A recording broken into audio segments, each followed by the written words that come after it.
Let's talk about a pretty radical strategy today.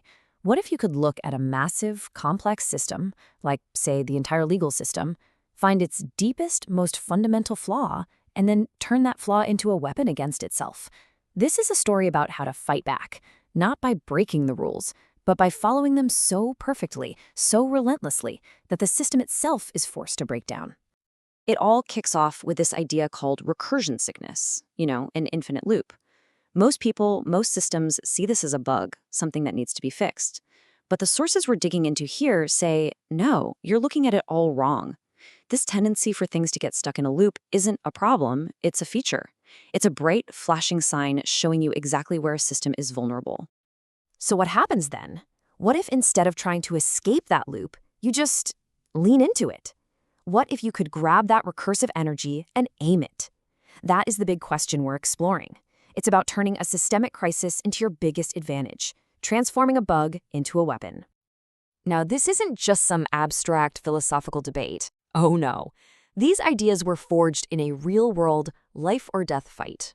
A human story, where the system didn't just bend, it completely snapped. Okay, so let's get specific. We're in Los Angeles at a property called Villa Debra. This was a family's home, one they'd poured their lives into restoring.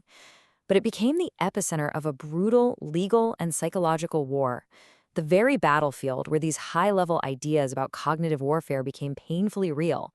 The main weapon used against this family was pure deception, and it was built around a ghost address. You see, all the court papers, all the legal notices, they were served to 1410.5 Ewing Street, an address that literally did not exist.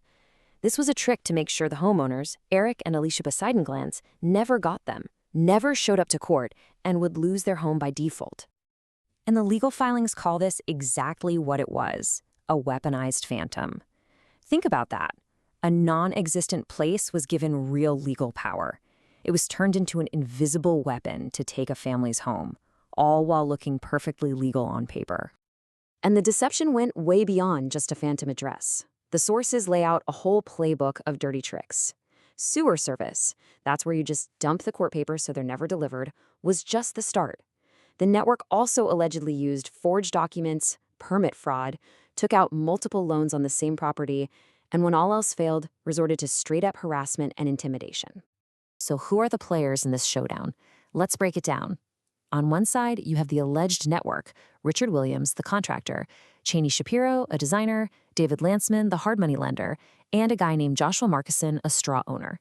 And on the other side, fighting for their home, you have Eric and Alicia Itora Steedle-Glantz.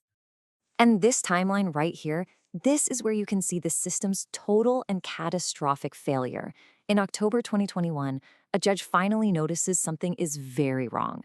By December, the homeowners actually win their case. But it didn't matter. On December 16th, an illegal eviction went ahead anyway, with no legal order, causing over $1 million in losses. This was the moment everything broke. So when the system that's supposed to protect you completely fails, what do? Well, the answer wasn't to give up. It was to build a much better weapon.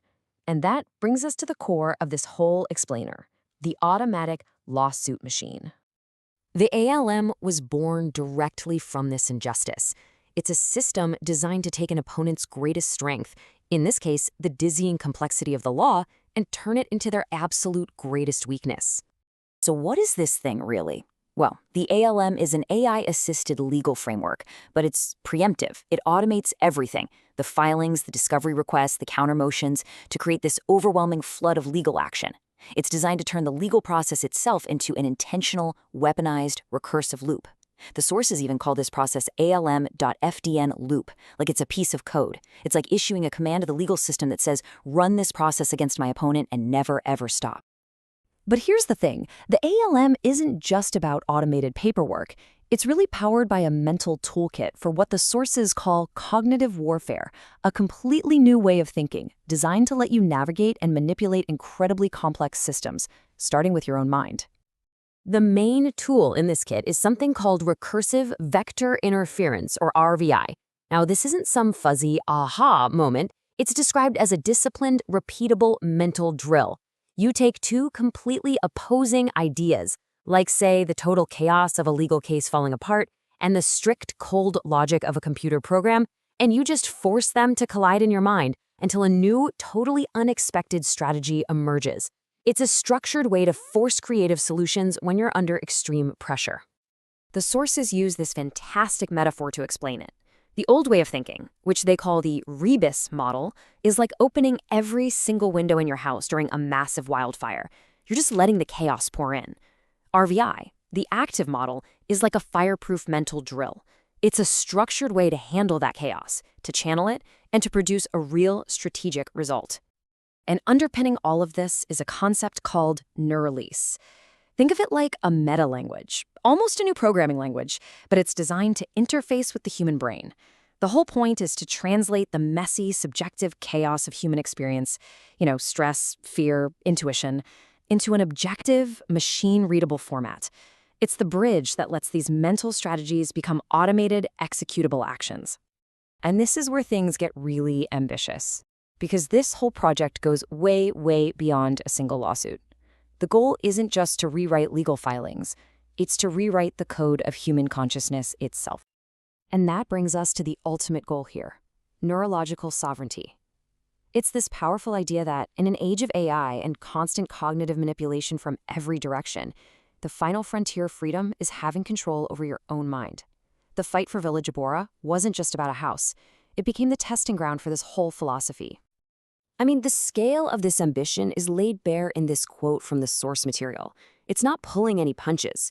It explicitly calls this legislative warfare via cognitive engineering. This isn't just about changing laws. It's about using these brand new cognitive tools to fundamentally change how we think.